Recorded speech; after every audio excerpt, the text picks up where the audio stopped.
Stephen Frederick Weiser. Happy birthday.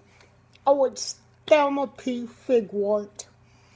I am here with your friends and family to celebrate your 70th birthday. As Sean said, no way. Oh my gosh, Steve, I roasted you 20 years ago on your 50th. Do you remember? Oh, let's do a quick rundown. You know, we can't really go into 70 years of detail, Steve. These people go to bed early. Oh, moving right along. You were the oldest of 7 children, evidently the little star of the family. I kind of think Monica should have gotten the Star Award for living with 6 brothers. 20 years ago. Wow, you still lived in South Carolina. You had 2 wonderful single children, Christopher and Beth. You were still paying off their college loans. And you were celebrating your 25th anniversary. You were home from the Philippines. No grandkids? Wow. You had survived Vietnam. Let's all give him a hand for fighting for our country. You had survived Chris's ponytail. You survived Beth's turtleneck prom dress. No, she survived that one. You survived Linda's boxes. And your niece survived kneeling at Turner Catholic High School. Well, we all wonder what happened to your niece, Steve. Your friends and family were there to celebrate. You were dreaming of retiring, living on a golf course, preferably next to the clubhouse. Well, Stephen Frederick, dreams come true. You were starting a new journey. 17 years ago, you moved to Greensboro, Georgia.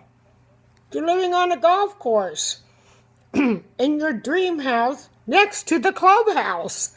Can't get better than that. Well, so you can get the golf carts first. I heard that, you know how to twist their arms. And you're quite the tipper. Always giving those guys a good golf tip. Have you told them how you brought down your handicap yet? Oh, you've been living your bucket list. You became a father-in-law, Tammy, and a grandfather to 2 wonderful boys, Ben and Noah. You are playing golf every time you can. My God, at 60, you drove a Richard Petty race car driver. Hold your ears, Ben and Noah, 100 miles an hour. And you would say, oh, the hardest part was getting in and out of the car. You know, Stephen Frederick Weiser, I heard you are the definition of a founding father. A person who creates or establishes something special. That they're very involved and quite creative. It's you to a T. You're involved as a member of Toastmasters for 30 years. You were even instrumental in a friend getting the Toastmaster of the Year award. Thank you. And you've been instrumental in starting the Tennis Association of the Oconee. Most importantly, you've been involved in your church. You're very dedicated to the Tootsie Roll fundraiser, which is raising money for the disabled. And you took your turn as the highest honor of being the Grand Knight Poodle. I might add that being the past Grand Poodle might have been the highest honor. But I heard some of the other Grand Poodles are here tonight. Oh, of the Knights of Columbus. Let's give them all a hand. You and Linda have raised 8 godchildren. And Ken said he's sure you're one of his favorite. He is one of your favorites. You honor the gift of others. You took your mom's gift of Hungarian cooking and created a cookbook in her memory. I heard you have quite the culinary skills. Then you take that food to shut-ins and you serve it for end funerals. Well, that touched my heart. When you're not serving food, you're acting as a Eucharistic minister or speaking as a lector. Wow. 5 years ago, you and Linda created Camp Gramps. You two have created a lifetime of memories for Ben and Noah. Camp Gramps, a week of good old-fashioned fun. Golf lessons, swimming, tennis. Oh, you made handmade or handprint stepping stones almost every year. And you flew small airplanes. Then you go to the movies and have popcorn, fishing in the pond, and fed the fish. Then you teach them old-fashioned fun. Clue, Connect 4, Battleship, and curves. Then you go out for ice cream. You built a go-kart that didn't have any brakes, and darn, we should have put that on Funniest Home Videos. Steve running down the hill after it. And just this past summer, you fulfilled Noah's dream of riding in a red Porsche, and Ben got to ride in a slingshot. Then you send him home. Wasn't that what grandparents are supposed to do? You and Linda are quite the world travelers. North, south, east, west, all over the country. But I heard your favorite trip was the reopening of the Panama Canal. If you two aren't cruising, you're building a shed with Chris or telling him how to build it. You're going to Chris and Tammy's to celebrate Ben and Noah's birthdays or watch one of Ben and Noah's sports event. You even took the time to make Ben his own driver. You've been known to build a cardboard boat in your garage with Chris, or going to Charleston to watch Bethy cook her first Thanksgiving meal. You go golfing with Bethy. Beth, have you beat him yet? Oh, wait a minute. Mom said there's absolutely no competition. Well, Steve, if you aren't having a heart attack that she might beat you, you're probably having a heart attack she's out on that sailboat again. Well, I know it gives me one. Or you're there to celebrate her engagement to Will. And you two always go that extra mile to surprise a friend on their birthday. And there's even a rumor that in your spare time you work at Home Depot part-time. Oh, speaking of friends, wherever you go, Stephen Frederick, you meet a new lifelong friend. Many are here tonight.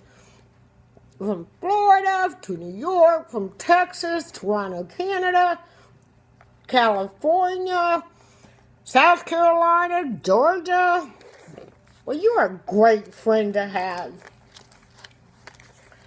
Do you remember when family couldn't get together for the holidays? We all lived so far apart.